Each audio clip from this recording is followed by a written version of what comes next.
గంగిగోవు పాలు గంటెడైనను చాలు కడవడైననేమి కరము పాలు భక్తి గలుగు కూడు పట్టెడైనను చాలు విశ్వదాభిరామ వినురవేమా.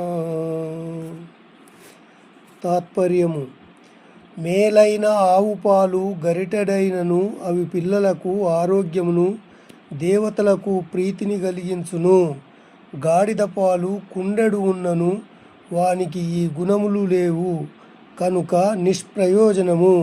అట్లే భక్తితోనూ ఆదరణముతోనూ పెట్టిన అన్నము అన్నార్తికి తృప్తినిచ్చును.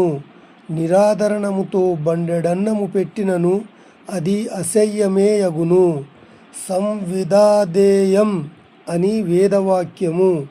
నేను పెట్టుచున్నాను, అహంకారముతో కాక భగవత్ప్రీతికై పెట్టుచున్నానను భక్తి భావంతో పెట్టినది కొంచెమైనను గొప్పదే యగును.